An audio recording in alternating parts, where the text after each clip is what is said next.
ആമയിഴഞ്ചാൻ തോട്ടിലുണ്ടായ സംഭവം ചെറിയൊരു കാര്യമല്ല. ഒരു വിലപ്പെട്ട ജീവനാണ് നഷ്ടപ്പെട്ടത്.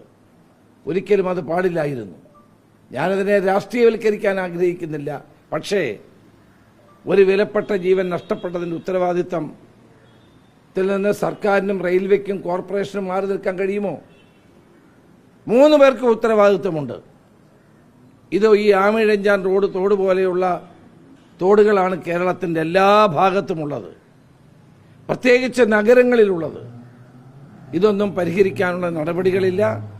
സർക്കാർ ആരോഗ്യരംഗത്ത് സമ്പൂർണ്ണമായി പരാജയപ്പെട്ടിരിക്കുന്നു എന്നുള്ളതാണ് കാണാൻ കഴിയുന്ന ഒരു കാര്യം.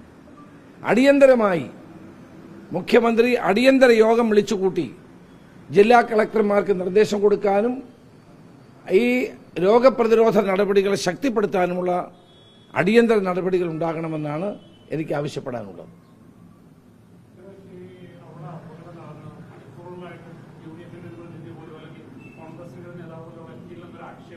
എല്ലാവരും ഉണ്ടായിരുന്നു.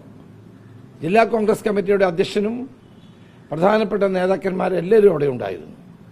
ഞങ്ങൾ പിന്നെ അതിനെ രാഷ്ട്രീയവൽക്കരിക്കാൻ ശ്രമിച്ചില്ല എന്നുള്ളതാണ് സത്യം. ഇപ്പോഴും അതിനെ ശ്രമിക്കുന്നില്ല. കാരണം ഒരു അപകടം ഉണ്ടാകുമ്പോൾ അവിടെ എഴുതി വെച്ച ബോർഡുമായി ചെന്ന് അല്ലെങ്കിൽ ബനിയൻ ഇട്ടുകൊണ്ട് പോയി ആളുകളെ കാണിക്കാൻ വേണ്ടിയിട്ടുള്ള പ്രവർത്തനത്തിന് ഞങ്ങൾ തയ്യാറല്ല. ഞങ്ങളുടെ എല്ലാ കൗൺസിലേഴ്സും അവിടെ ഉണ്ടായിരുന്നു, എല്ലാ നേതാക്കളും ഉണ്ടായിരുന്നു. ഇന്നലെയും ഞാൻ വെരിഫൈ ചെയ്തതാണ്. എല്ലാ ആളുകളും അവിടെ പോയിരുന്നതാണ്. മറിച്ചുള്ളതെല്ലാം രാഷ്ട്രീയ ആരോപണങ്ങളാണ്. ഇത്തരമൊരു സംഭവം ഉണ്ടാകുമ്പോൾ രാഷ്ട്രീയവൽക്കരിക്കാൻ ഞാൻ ആഗ്രഹിക്കാത്തത് കൊണ്ടാണ് ഞാനത് പറയാറുള്ളത്. കോർപ്പറേഷൻ ഭാഗത്തുനിന്നുള്ള വീഴ്ച ഒരു തരത്തിൽ അംഗീകരിക്കുന്നുണ്ട്, അത് വലിയ വിമർശനങ്ങൾക്ക് വഴിവെക്കുന്നു. അപ്പുറത്ത് പക്ഷേ റെയിൽവേ ഇതിനെ വളരെ ഒരു സേഫ്റ്റി റെയിൽവേയുടെ ഭാഗത്ത് നിന്ന് ഉണ്ടാകുന്നുണ്ട്. അല്ല, റെയിൽവേയുടെ ഭാഗത്ത് തെറ്റുണ്ട്, കോർപ്പറേഷന്റെ ഭാഗത്ത് തെറ്റുണ്ട്, സർക്കാരിന്റെ ഭാഗത്ത് തെറ്റുണ്ട്. ഇതെല്ലാം ഗൗരവപൂർവ്വം പരിശോധിക്കാനുള്ള ഉത്തരവാദിത്തം ആർക്കാണ് ഉള്ളത്?